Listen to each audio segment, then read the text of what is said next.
what was going on in that season.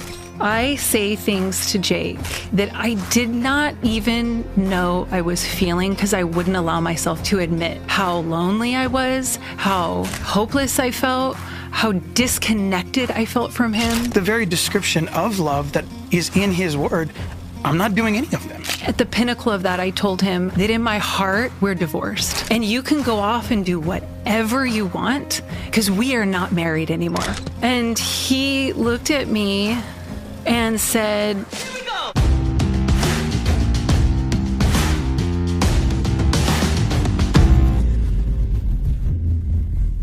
Well, I am excited to welcome the Hamilton family to the Unbound podcast. And that's Jake and Nikki. So glad to have you with us. You know, we've been on some trips together overseas. Yes, we have. We hung out a little bit, but I want you to talk about you and your family. Just tell us what the family makeup is. Well, we have been married 23 years as of right now, and we have 3 kids. We have a 21-year-old Geneva, 19-year-old Ezra, and 17-year-old Judah, and we live up in Redding, California right now. So, all right, yeah. Now, and talk about what you do. Yeah, let's start with which part of what do I do? It's always my favorite question because I never know how to answer it. All right. I mean, we've had so many different jobs and really in ministry for a very, very long time. We actually met church planting when we were 20 years old, and we've been in any part of ministry you can imagine. We've done it for 2 decades plus. And that is what kind of launched us into doing marriage and men's ministry that we do now called The Fight. And so we focus primarily on men because we know that, as you know, if you can connect with the man's heart, get the man connected to the family, that changes the marriage, that changes the parenting, that changes the environment of the home and actually transfers into legacy in the home. So that's what we've been doing for about 10 years now, I think. It's been really official. We started it as One Flesh, and then that transitioned into The Fight. And so that's what we've been doing, is really hosting men, hosting conversations with men, and really helping them understand who they are and their value in the midst of a home and in culture. What would you say is the major challenge you see with men as you minister to them today? Loneliness. Loneliness. Talk about that a little bit. Tell me about the loneliness of men today. Well, I think they feel very much like they're being sidelined by culture a little bit. Like you can't do it right. And so even the best version of manhood or masculinity gets somehow twisted into something awful or evil or patriarchal or toxic or whatever the buzzword is. Toxic masculinity. Yeah, and so it's like this, it's just really, when I'm dealing with men, whether they're men who are super successful in business or the dude who's working 60, 70 hours a week, grinding it out in a trade job, they all feel very isolated and alone, not just from community, but even in their home, because there's really no model of masculinity that's presented itself as healthy for long enough for them to go, oh, that's what I was looking for. And so they go home and feel alone. They feel alone with their kids. They feel alone at their job. And really between isolation and identity, that's been the biggest sort of thing we've had to confront when it comes to, hey, man, we're with you and let's do this together. And that invitation is game changing. Yeah. Well, I like this title, The Fight, because I want to see if y'all have had any fights. We got a few. Yeah. So, okay, during your little 7 to 8 year when you were married, y'all had a period of disillusionment. Yeah, right? that's one word. Y'all were working through, I don't know if it's your word or my word or our word, but Nikki, talk to me about what was going on in that season. Well, I think I'd have to preface it by saying when I was in high school in a history class, and I was not a scholastic person, but this was a marking moment for me. I read in a textbook that Mimi Eisenhower said, Ike was my career. And I don't know why in that moment, I just felt this jolt reading that. And it's like, that's your destiny. Closed the book, never thought about it again.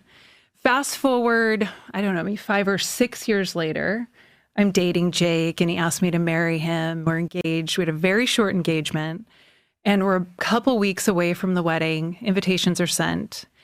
And I suddenly just got a little bit of cold feet. And I thought, oh man, am I making the right decision? Is this the one? Is this the guy I'm supposed to be with, you know?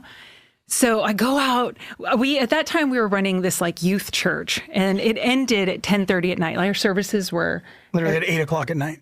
Yeah, it was all college students. So service is over on a Sunday night. I get home. It must be 10:30 or 11. I'm like, I'm going to go for a walk. I go for a walk, and there's a few times in your life where you hear like the audible voice of the Lord. And I'm praying, and I hear this audible voice of God say, you are not marrying a man, you're marrying a calling.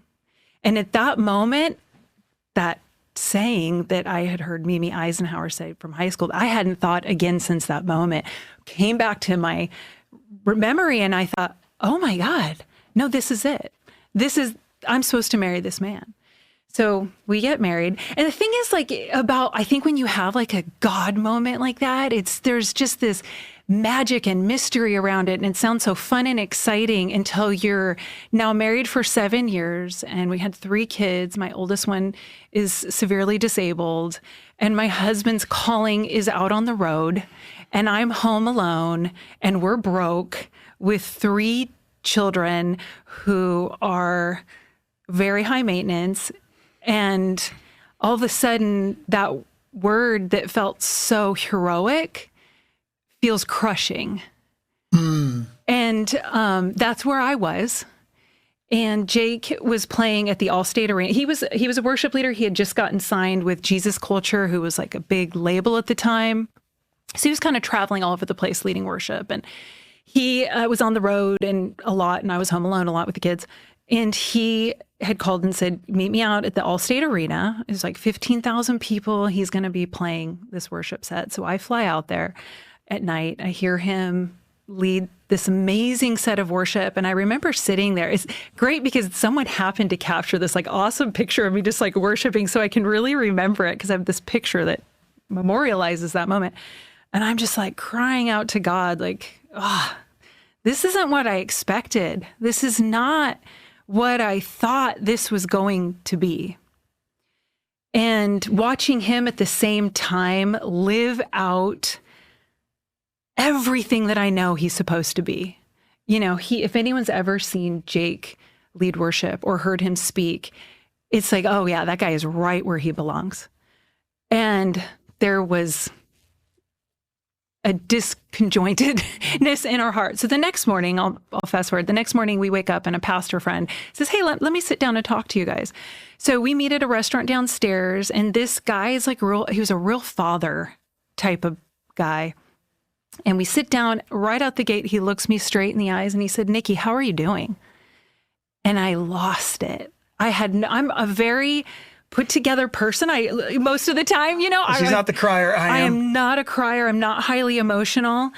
And I lost it. And so thankfully this guy was like, let me take you up to my hotel room so we can talk. 4 hours later, I say things to Jake that I did not even know I was feeling because I wouldn't allow myself ever to admit how lonely I was, how hopeless I felt, how disconnected I felt from him. And at the pinnacle of that, I told him, I'm not going to divorce you, but I want you to know that in my heart, we're divorced. And you can go off and do whatever you want. I free you to do whatever you want because we are not married anymore. But I'm not leaving. But I've completely divorced myself. You've emotionally left. Absolutely. Okay. I absolutely did. And after that, Jake loves to tell this part, because after that 4-hour meeting with this guy and me just annihilating him verbally, we go back to our hotel room and I fall fast asleep. I get in that room and I immediately fall asleep. I'm like, all right. And so what's next? He's next? Just and she's left like, a to nap. deal with the bag. A nap is what's next. Yeah. So, and then you might want to pick it up from there because that the pastor came up to you. Yeah, I mean, really what happened, I felt like it was I'd say, looking back, obviously, it's I looked back, and this was like my first call into what I think is real manhood. And I'm sitting in the hallway. He had gone to another meeting. He had come back. I'm still sitting in the hallway because Nikki is still sleeping. And it's been a couple hours. And I'm just like, what do I do? What do I do? And he comes up and he goes, hey, I bet you're thinking one of two things. One is give up your calling so that you can go focus on your family. Or the other is give up your family so that you can focus on what God's called you to do. He said, neither is right. A real man learns how to live in the tension of both and do them well and honor God.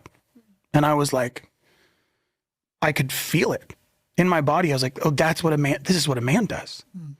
Like a man has to live in that tension, you know? Wow. We could be here all day. I can see that now.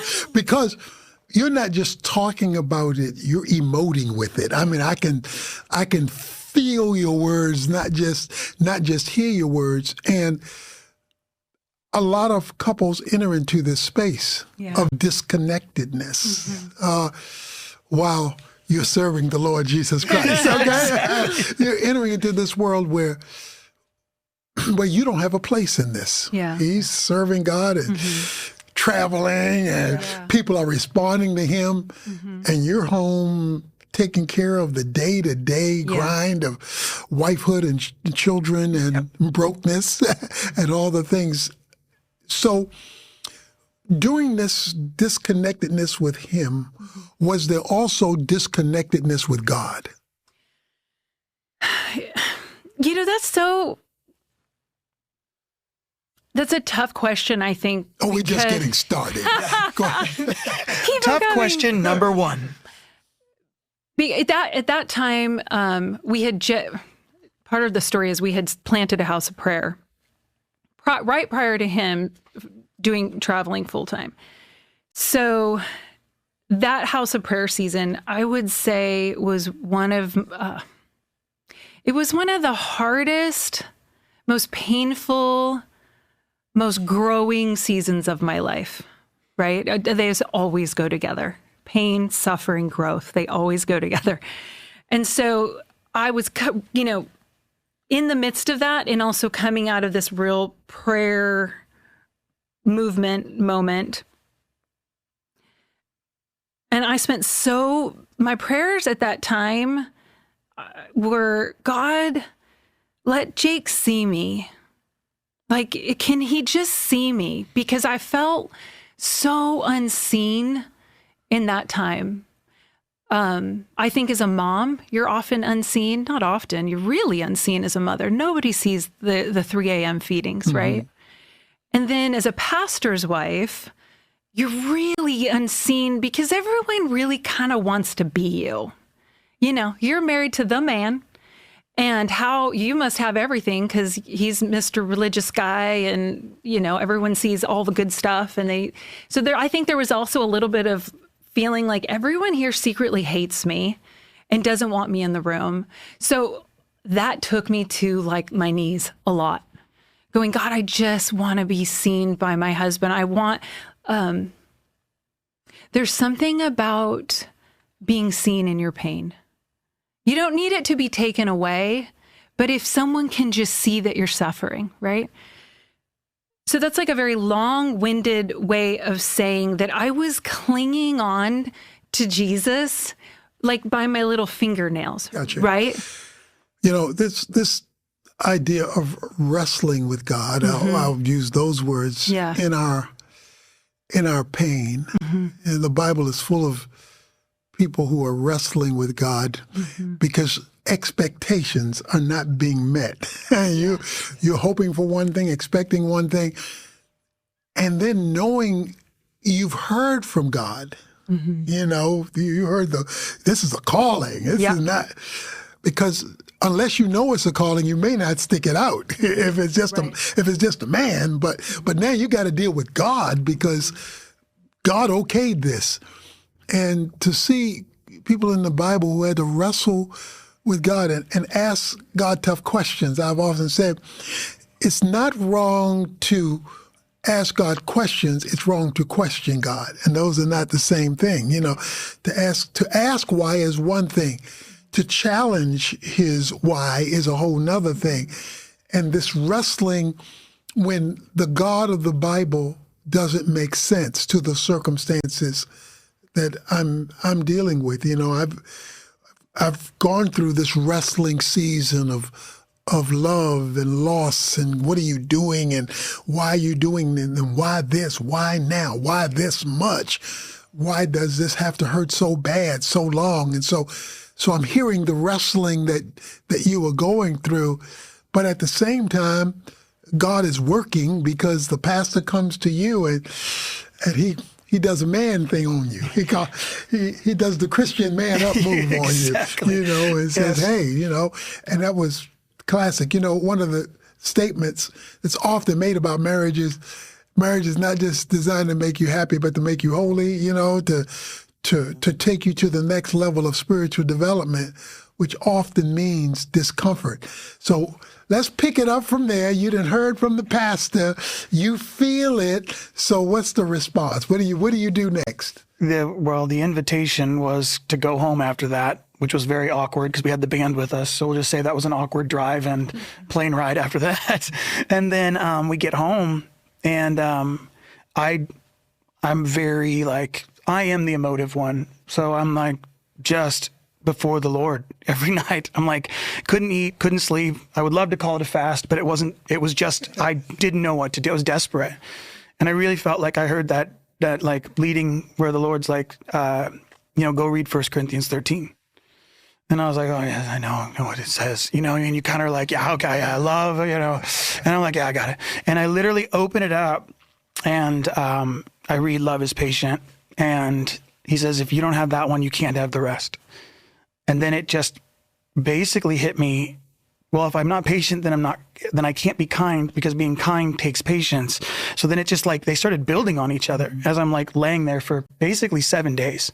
And what happened is I started to journal and dismantle my own marriage to go, oh, I'm none of these things. No wonder Nikki doesn't feel loved. The very description of love that is in his word, I'm not doing any of them. Well, I mean, I'm doing the outward, making sure I provide and I'm protecting you and there was you weren't doing too good at that because she said you were broke. Yeah. Well, there was oh, dude, we didn't have a lot. I'll tell you that much. Okay. But we had a roof over our head. I took care of some stuff. Okay. But my thing was, I was well, at this point, I'm okay, there's nothing here that I'm dealing with that I have to go wrestle with. There was nothing between us. There was no addictions. There was none of that. It was literally a workaholic that I got passed on from my father. Mm-hmm. That was I'm going to work hard and I'm going to grind this out. And I just took that straight into ministry and everybody just applauds it. Mm-hmm. And that was actually really hard because I'm getting applause when everybody knows how much I'm traveling, but nobody's asking me about my wife. Mm-hmm. Nobody's asking me about my kids. They're just want the anointing or whatever the language is of the culture that you're a part of. Right. And so I laid there for about 7 days going through these 16 attributes of love, you know, and Nikki comes home one night after being at dinner with a friend. And do you want to share that part? You were out with your friend at dinner? Yeah. So I felt there's a place that I think some of us are gifted enough to go to where you can just, shut off. I'm really good at that. Nikki is actually an expert at this. It's as if you were dead, but you didn't die. You just disappear off her radar completely. I don't know if anybody else has that spiritual gift, but my wife for sure has that spiritual gift. So I had I had just emotionally killed him. Right. He was dead to me. I'm glad you didn't have a knife in your head. Yeah. It was felt. It was very felt. Yeah. So I was really just shut off. And I remember looking at him at the table. He kind of posted up at our kitchen table with his Bible and was just, Mr. Sad and depressed. And at this point, I'm thinking, well, I got it all out. I've made my decision. I'm staying and I'm going to be fine. And so I've killed you emotionally. So you mean nothing to me anymore. And I'm great. What? So get it with the program. Why? I really don't like you sitting at the table as Eeyore and kind of moping around and killing my vibe. I'm feeling great. So I was this is not fun anymore. And the truth is, I loved him. I did. And there was a part of me that hated that I hurt him. But I also didn't know how to tap back into caring, right? So there's this battle within me. So I was at dinner with my friend and I was telling her this. I'm like, I don't even know what to do. He's sitting there moping around and I'm just like, get with the program. I'm like, God just has to flick that light switch back on if this is going to work between the two of us. So I go home and I'm like, Jake, are we going to talk about the elephant in the room? Like, you cannot sit here like this anymore. We got to move on. And he looked at me crying and said, I am so sorry that I have not loved you in these very specific ways that he named. And I know why that's hurt you because of these very specific things in who you are. And that broke something in me. And, I like to say that if we were making a movie about this, that would have been like the end and we would have all moved on happily from there. But the truth of it was that turned a light switch on that shed a huge light on all the problems. But at least we could see the problems, right? And it began a really long journey that we're still on. Yeah, I mean, that was like, because that moment offered, because I could see it. And I think that's where I didn't know. I was so busy trying to be the version of masculinity that I had seen in my dad, the version of what it meant to be a husband and a father in my own home. And my parents are still together today. They celebrated their 50th anniversary and all the families together, and it's great. But I was literally just working from this operating system that was fracturing the very thing I would have told you I loved the most. But I had no other grid for it. And so when it came off the rails and was completely dismantled, I felt like I could see all the pieces and I could start to pick them up and start to build what I was like, oh, this is what marriage is supposed to be. This is what family's supposed to look like. Oh my gosh, Nikki's never had a man in her life prefer her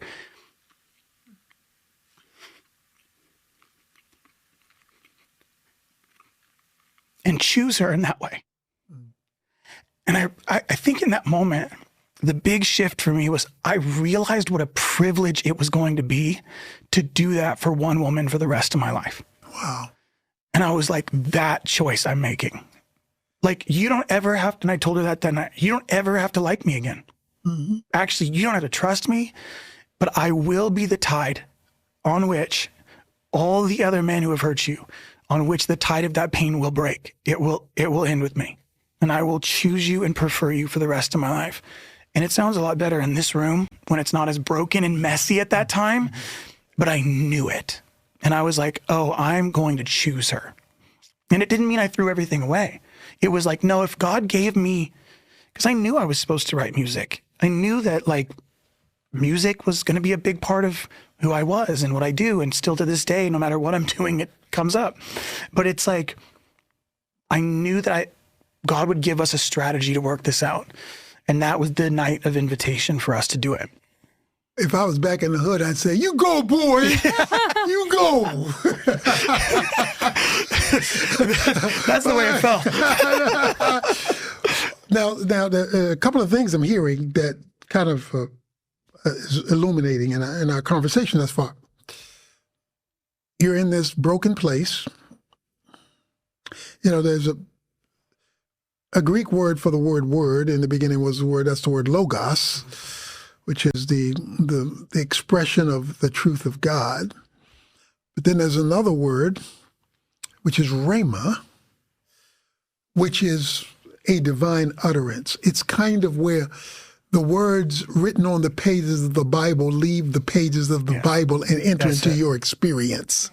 So it becomes a word for you and not just the word of truth. The Bible is true whether it hits you or not. But when it does hit you, it becomes alive to you in your personal experience. So when you were describing what happened at 1 Corinthians 13, you had a rhema experience with the word that was beyond just the logos recognition of the word. But it came in crisis. the Word of God became alive for you in the midst of your crisis. And what that brings to mind for marriage or anything else that breaks us is to allow the Word of God to leave the pages of the Bible to address the pain that you're experiencing, so that now God becomes realer in a sense, because now you're experiencing His truth and not just memorizing it and knowing it.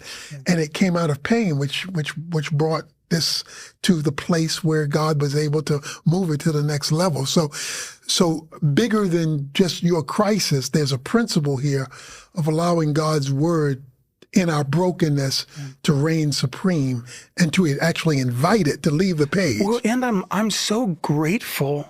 Like, I mean, God, I didn't grow up in like a house that was reading the Bible every day. I mean, I didn't grow up in a house where we were like, on our knees praying every day. It's like my parents got saved when they were in 4th grade. Oh, they were amazing people, all great and wonderful, had their own brokenness and great.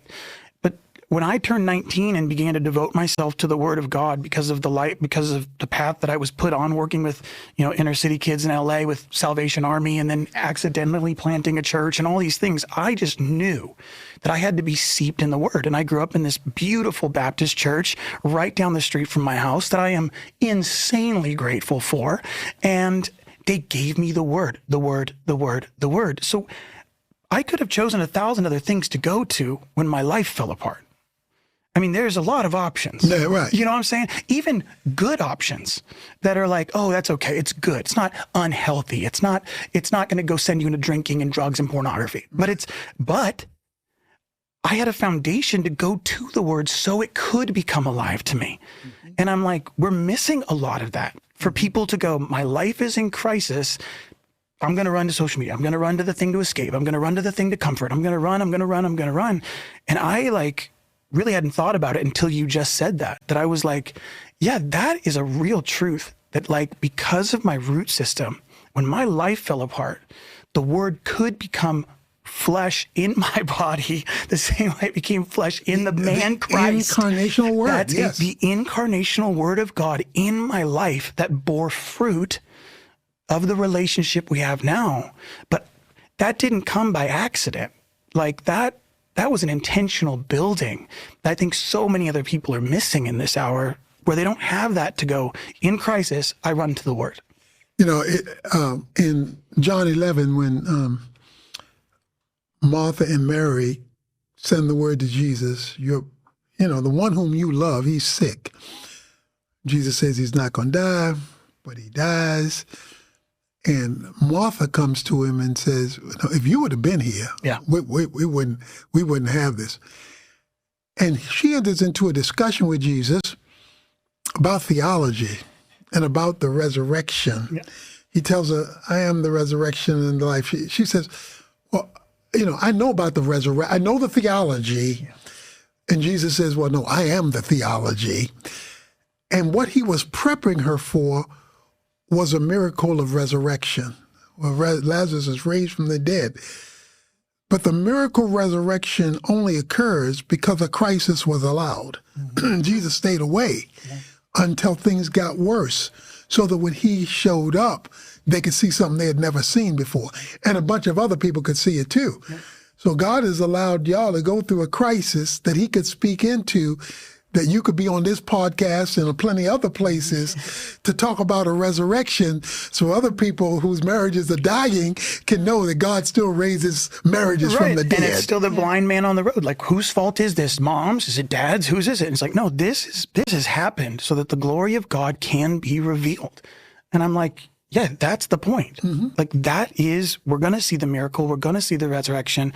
And we have our stuff, but I'm like, we have seen an actual resurrection in the midst of our relationship. So God still raises the dead, huh? Yeah. I guess this makes me think about just pain and suffering in general. We have a child with special needs, and when you have a child born with a lifelong disability, there's something of a death that comes with that. Mm.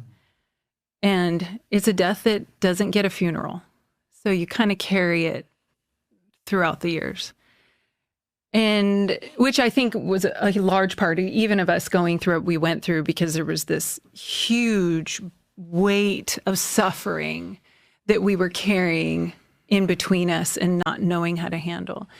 And that's an entire other story. I say that only to say what I've learned from suffering is, now, sadly, you can suffer pointlessly, and it actually comes out on the other side with no fruit, no revelation. That's not a given, right? Mm-hmm. But what I have found in my own life is if you can press into it, and the key, press into it unoffended, which is not easy to do. At least it hasn't been easy for me. To go like, I'm going to press into this pain, into this suffering, and over my dead body, I will not be offended at you, God. You know, and I mean that, because there are days where I've had to say over my dead body, I will not be offended. Because everything in you wants to be offended. Everything in you wants to go. Yeah, this is the crazy thing about life. You know, you take this story I'm telling you, and it's like, the dream of my life, you know, I get this like little call in high school, like, you're going to be the woman behind the man, and that's going to be so glorious. And what I didn't say is my whole life, the only thing I ever wanted to be was a mother. I mean, that was it. Beginning, middle, end. I just wanted to be a mother. The idea of getting married was like, oh yeah, I guess you kind of need a husband for that. You know, that was not in the cards. I was just like, that'll come, whatever. But that was the dream. And I feel like I hear this in a lot of people's story. It's the dream that gets destroyed or that brings that suffering, because it's like God puts this dream in your heart and it goes, it's going to be close, but it's not going to be the way you think it is. And will you be offended in me? You know, will you be offended in me? In fact, I mean, that's I think the question. Right? That's one of the most profound questions we get in life. Yeah. And even so we have that. And then even when our marriage stuff went the way it went at Allstate Arena, I mean, I was told when I was 18 years old, our youth pastor said, go write down a mission for your life, a vision for your life. Go pray and write down a mission, like a good youth pastor, you know? Mm-hmm. And I was like, yes, sir. You know, I'm interning. I'm like, yeah. So I write down, and in this little Baptist church cubicle, I felt with my whole heart, and I had been playing guitar for 6 months at that time. The Lord's like, you're going to write the songs the whole world will sing. So then I'm standing in front of this arena. No joke, prior to this thing that goes down with our marriage, the very night before, I'm singing this song that I wrote in a tiny room with 4 people in the middle of a prayer meeting.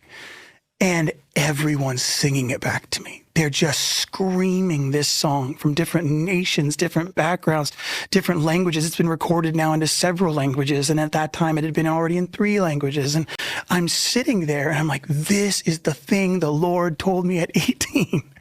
And then the next morning, the story we shared with you. Oh, wow. And he said, which one do you want? And again, not like that Isaac moment of like going, yeah, I'm going to give it to you. But it's not the way you think. Mm-hmm. It's not the way you planned and prepped and prepared for. Greater things have I for you. But that means you have to let go of the low-level things you can think about.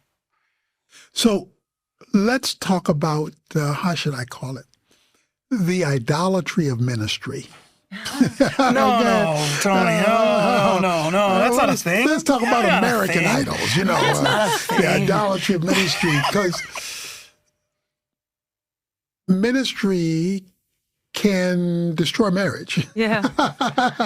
While you're serving the Lord. You know, when I was coming along, we were building a church, started with 10 people in a house and a lot of visions and dreams and, growth and people, because if you don't run out of people, you don't run out of problems, needs, ministry.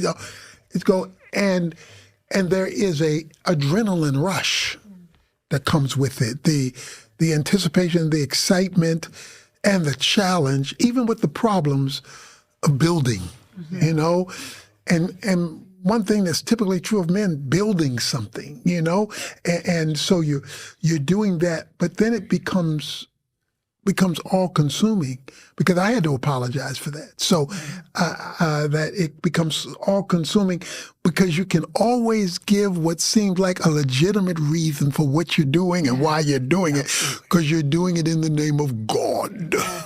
Yeah. And if you're doing it in the name of God, it becomes legitimate. And you should understand that. You should be patient with that, you know.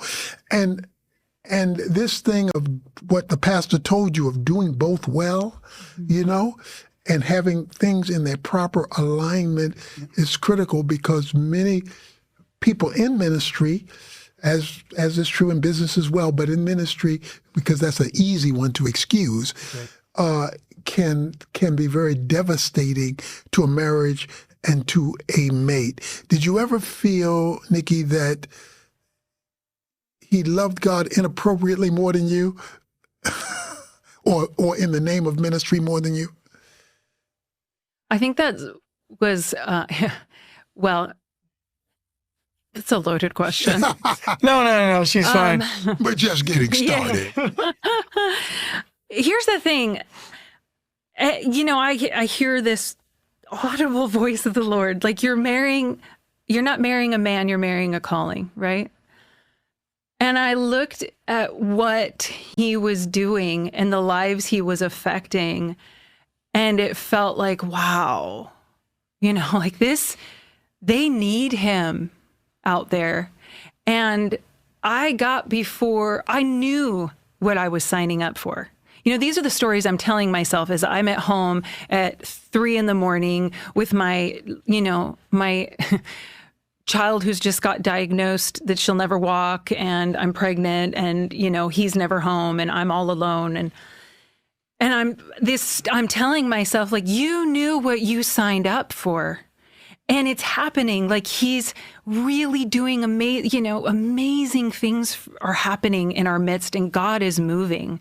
So that's a struggle to know what to do. Because if I say, well, twofold, you know what? If I call him up and I say, Jake, like, I'm dying over here. Like, I need you just to come home. Can you not do that prayer meeting tonight? Number one, I'm letting God down. Mm-hmm. And I'm just not strong enough. And number two, there's also this feeling that everyone around who hears that his little wifey, who's sitting up in her ivory tower, needs him home, there's going to be a lot of judgment about that. And I'm going to look weak. If, you know, so you're in a catch-22. Right. Yeah. So you're really battling it out. And as a pastor's wife, I'm like, you're alone. It is lonely out there. Nobody cares that, you know, your husband's not home when you know, he's out ministering to 500, right? It's like, don't you see the bigger cause? Like, get over yourself. And I think that was a massive piece for what we experienced when we first went through what we went through, because we were trying to figure out that tension. So of course we kind of did some gatherings. We played at some churches. I did some preaching, and we'd go backstage into the green room, and people would be like, "Hey Jake, it's so good to have you guys. So glad your family's here. Awesome. How are you guys doing?" And we're like, "Man, it is terrible. Our marriage is falling apart. We're not even sure we like each other. It's kind of crazy right now, but we're really glad to be here." And people were like, at first, they're like, we might have made a mistake, and we thought that's what they were thinking. But what really came out of it was every place we went, without fail, they would go, "Hey, can we talk to you afterwards? We're kind of going through the same thing." Mm-hmm. And we were like, oh, this isn't an us problem. Right. This is a cultural, systemic problem when it comes to how ministry is functioning, and the silence of the struggles of the families that are attempting to do this well. I really believe that with my whole heart. These are God-loving people who really do want to do well. And I've never met a man, never met a man, I'm sure you haven't either, who's like, "Hey, I'm really struggling at my marriage. It's terrible. My wife hates me. I feel pretty good about it." You know what I mean? Like, there's no man who said, "I feel like a terrible father. Don't know my kids very well. They don't like me. Feeling really great today. Like, feel really good about that." No man ever. And nobody walks down the aisle and is like, "Man, I can't wait for this to end poorly in court. Can't wait." No, there's hopes. There's dreams. There's there's these aspirations and expectations that just get crushed over time, I think somewhat by the need that's so present in people's lives. And because we have such a sort of a fundamental deconstruction of family and culture, the closest thing they can find is either they're going to find a pastor or they're going to find somebody in government, and they're going to be like, I'm going to throw all that weight on them, and hopefully it works out. Well, this pain, brokenness creates unique ministry opportunities. At the same time, we talk about all these problems, which are very real. The author of Hebrews says in chapter 12 that God shakes things to reveal things. Yes. And so he will create or allow a disturbance in order that the eternal, it says, the spiritual will kind of leave the background and come to the foreground. Yeah.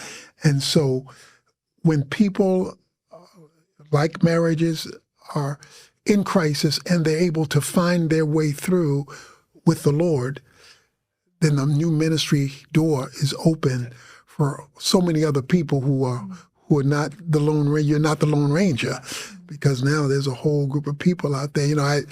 My situation is very unique in the sense that my current wife, Carla, lost her husband on their way to my wife's funeral. So they were on their way to my wife's funeral, and he suddenly dies of a heart attack. And a year and a half later, that leads us to bumping into each other at a meeting. And you have two broken people from massive losses that have come together. And how, God, do you want to use this unique situation for your glory and your kingdom? And mutual support in that process, because you're both coming from similar things. So how does God, getting people to ask the question to the Lord, how do you want to use my pain, my brokenness, these set of circumstances to bring the spiritual forth? Because we can't control life or death. You made a decision that we didn't particularly appreciate, and certainly would not have agreed with it. Absolutely. And prayed for the opposite, believed for the opposite, fasted for the opposite, and you said something else. Then what else do you have in mind that you want this season to be used for your glory and your kingdom? Because right now, there's a lot of fog out there. Because you're working through something. So in your working through yours, there's a lot of vulnerability that had to take place. First of all, you had to take 4 hours to, when I get with a couple who's struggling, one of the assignments I give the men is to give the lady over 1 month, 1 hour each week to vomit. That's good. To throw it all up. And the reason for that is, number one, vomit is nasty, but you typically feel better after you've done it. Come on. Number two is that if she knows she has this venting time, you don't have to be nagged all week long. So we give that period of time so that she can release it, which creates space for something new, because she's not fully carrying something old. So that's vulnerability. So you took 4 hours, and you crammed my 4 weeks into 4 hours. Yeah, I did. And you laid it out. But then you came back and you had to admit failure as a man, which is not an easy thing for a man to do, to weep and say, I failed you. So talk about the vulnerability in the midst of pain to the healing process. We call it, I know we're not the only ones, but we call it story work. And what happened is a few weeks later, for us, it was our anniversary. And so we had kind of gotten to like a stable place, and we were kind of like, what are we going to do? And we lived, 3 hours from a city, and we're like, let's just drive. We'll drive it and let's just talk. And so we spent 3 hours one way, hanging out for a couple of days, and the 3 hours back, just asking every question we could ask each other. And now most people are like, yeah, like really deep. And I was like, what was your favorite cereal growing up? Why was that your favorite cereal? When did you first have it? Did you remember having, did your mom buy it for you? Like, how did that work? And we just started making this safe place for us to ask questions about how we got to where we were. And some people want to jump right into the deep end of the pool, but you don't know how to swim yet.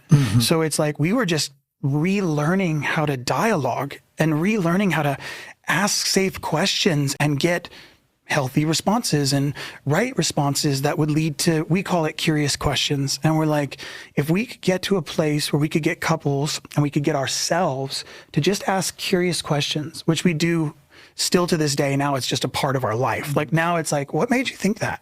How did you feel? How did that make you feel? Like, and we'll dive into tons of stuff. That's the best part about doing this is I still get to learn new stuff about Nikki, even 23 years in, by doing this.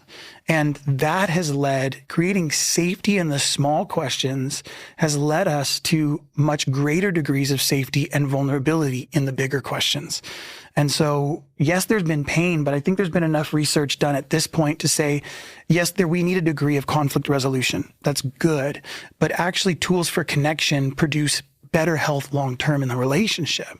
And we didn't have any of those studies at the time. It's not like we did it because we read the book. Right. We literally showed up and we took a 3-hour drive and we asked a ton of questions. I mean, to me, I feel like that was one of the most significant moments we had up till that point. So you actually went on a discovery journey. And it just y'all kept discovering going. each other deeper and deeper and deeper and deeper. And I suspect that the deeper you discovered each other, the deeper the love relationship emerged, because you are 1 Peter 3:7. You're dwelling with her at a whole nother degree of knowledge. Yeah. And it was like curiosity led to vulnerability, which leads to intimacy. And that to me was like, we watched it play out. And when we get into conflict, it's because we're not being curious about the thing that's causing us pain or disconnection. If we just see every disconnection as an opportunity to express vulnerability and curiosity, we could get to stuff a lot faster. Now, do we always do that? God, no. You know what I mean? Like, I wish we did. But we can, that was the way that it started for us, was to learn those tools together, Well, I think the most beautiful thing about that journey was, we started off with these really silly questions about cereal and like, tell me, Christmas gifts. Yeah, things like that. But it began, once you develop that safety of like, oh, we can have these type of conversations and it goes well at a very base level, it progressively got deeper and deeper and deeper into our story. And as we sunk down into the real meaningful questions, I mean, I think for both of us, and I'll speak for myself, I begin to realize, one of the most profound things I realized, which is probably obvious to anyone looking from the outside, but wasn't to me, was, oh, geez, I've been making you pay the price for every man that's ever hurt me. You are paying the price for the fact my dad was never there. And I would never have been able to realize that if we hadn't slowly walked this road of understanding one another and understanding ourselves. Because as you tell those stories, not only am I getting to understand me, I'm getting to understand me, because I didn't realize I was doing that. I didn't realize, oh, wow, no, I have a lot of hurt in this area that I'm very good at compartmentalizing and shutting off. So it's like, I've shut the door to that room. And as we spoke, we were opening up the doors to each other's, the rooms of our hearts, right? And which also leads to, now when we get in a little spat, or if, it's frustrating to me that he doesn't always clean his glass and put it immediately in the dishwasher, as I begin to understand his young story, I go, ooh, I know exactly why you don't do that. And actually me reminding you to do that is actually poking a wound inside of you that stems real deep and has nothing to do with the cup, right? So that journey is really what led us into the work we do with the fight, the work we do with marriage, because it's like we begin to see, oh, there's very simple tools that if you can introduce couples to, there's small inlets to each other's hearts that we're just missing. Well, I am sure that a lot of couples who hear this story we'll discover we can fight, but differently. Right. That's for sure. It's a different kind of fight.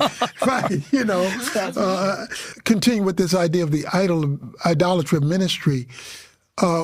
What shifted? What had to shift? What didn't shift? How did you renegotiate this ministry reality in light of the problems you were trying to resolve and fix? So one of the most frustrating things to come out of the conversation. I think I know what you're going to say. Yeah, I know you do. So we're literally in the midst of this conversation where the marriage is falling apart with this pastor and, this father figure. And he looks at me and he goes, so what is it you really want? Like, what is like your big dream here for your family? I'm like, I want us to be doing ministry together on the road together. I want to do this, all of us. And he just looks at me across the room and just goes, you are so selfish. You are still making this about you and your thing. She just said this is painful for her, and you're going to default to your biggest dream is to then drag her with you? Dude, you got some stuff to work out. And I was like, oh my God, he's right. I was like, well, my dream died. I don't know what to make my new dream because it's all dead now. And I realized like, okay, we had to renegotiate. Hey, this is how we make a living right now. We have some room. We had some savings. We had some gifts, and we were okay. So we took 6 months. I think originally we took 4 to 6 months off. Yeah, something like that. Yeah, it's kind of a blur now. Yeah, I know. It was like we had enough to go, hey, let's take a little bit of time off, give us some reprieve just to spend time together developing, especially once things started getting a little bit like, oh, we're having some deep conversations. And but eventually I'm like, I need to probably take some of these invitations. Like, I'm going to go do this one. I feel like I should say, I didn't feel safe in his ministry world. I had, 3 young, very active children and one with special needs and 0 help. And so if we were at a meeting together and we are in one car and I've got 3 crying babies and he's got a long line of people that he needs to be praying for, I will be standing there with my 3 babies crying, feeling like I'm a terrible mother. Well, he has to finish the prayer line, right? As a mom, that does not feel safe. So the idea of doing anything in ministry with him was like, I'm not doing that. The more kids we had, the more I backed off because it was like, this is not a safe space for me. Right. So I think that's where I was coming from in saying, like, I'm not doing the ministry thing with you. It is not safe for me because I don't feel seen here. Yeah. So and that was the context. And what we ended up doing is going like, hey, I've got it. And I don't remember the details because it's been so long, but this is what I know is that eventually it was like, hey, we've got this invitation. Do you want to come? And we had been doing a lot of work and we had some time off. It was a yes. And then it was a yes again. And then it was like, Nikki, you have to, the ones that are significant, it's like, you have to see Europe. You have to see it. We have to take the kids. And my daughter, since she was 5, like wanted to go to Paris. It was like, she's special needs, doesn't communicate a ton in the sense of like her own wants, usually it's very simple things, but it was Paris. I want to go. And I was like, as a dad, I was like, I think I can make this happen. I think I might be able to figure this out. And it was like a lot of negotiation, a lot of figuring out what does this look like. And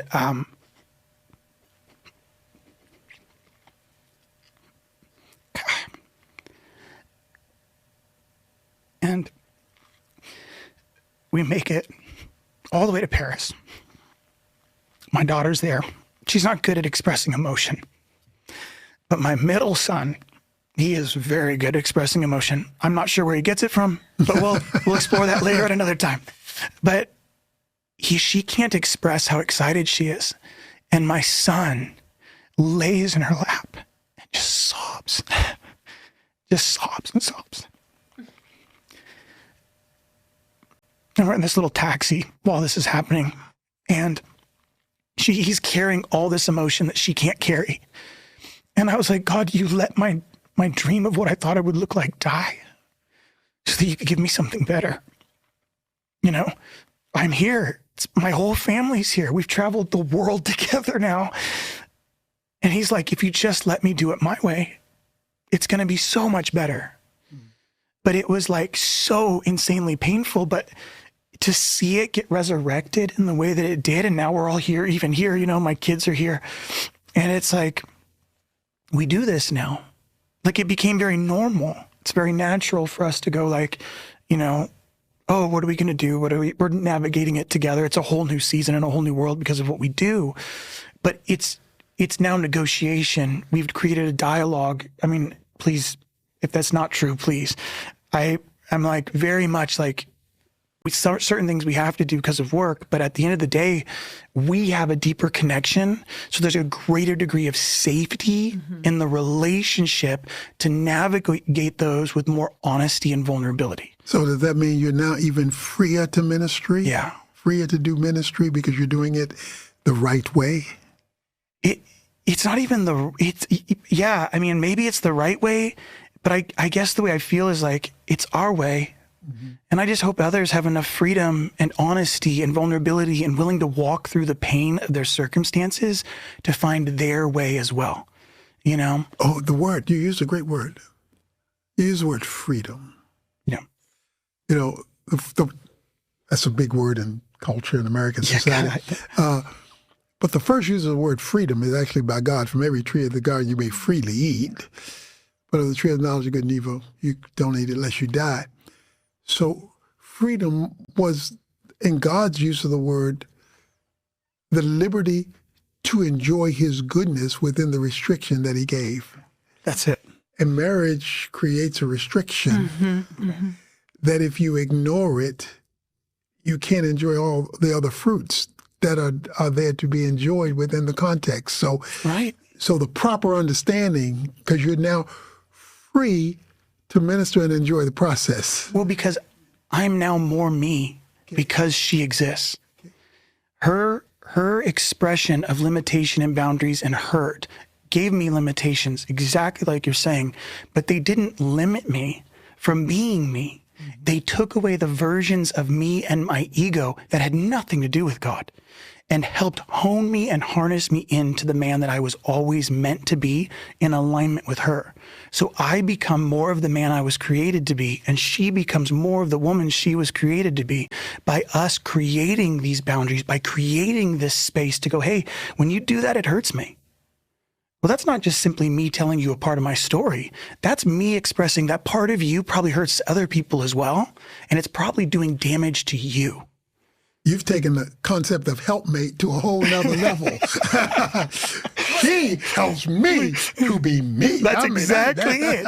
You know what I mean? Like I joke about, I mean, I don't joke about it, but I'm like, to me, I go, at the end of the day, you have Jesus who essentially, for all express and purposes, is crucified by his bride. He says, forgive her, because he knows that when he dies for the sake of his bride, even unjustly, whatever it is, for the sake of his bride coming into her fullness, the husband gets everything he wanted in the first place. Great theological corollary there. Great theological And that corollary. for me is like, if this doesn't have to be right or wrong. I'm choosing to die, not for me anymore, but for the sake of you becoming who you were meant to be. Because as you become that and have more of an expression of the authentic version that Christ ordained from you before you were ever born, I end up with everything I ever desired anyway, regardless of how far it takes me or how much it costs me. So your process really exemplified Ephesians 5. That's it. Where the husband is dying, you know, love like Christ loved the church. He loved it to death. That's so it. Your death, which allowed her to live, which brought back new life for you. So this never-ending circle of benefit and blessing accrues. Now talk to me about how it accrues to your children. How has this blessed and benefited them? You know, we're still we have teenagers. Maybe end. I don't know if anybody else has any other teenagers, but congratulations all. Yeah, no, but even what you were saying, I think just to finish that a little bit, how that's worked is, you know, you were saying how did I feel about the ministry and how I felt prior to this was I can't say a thing. He'd ask me, he would want my input. Should I do this? Should I not?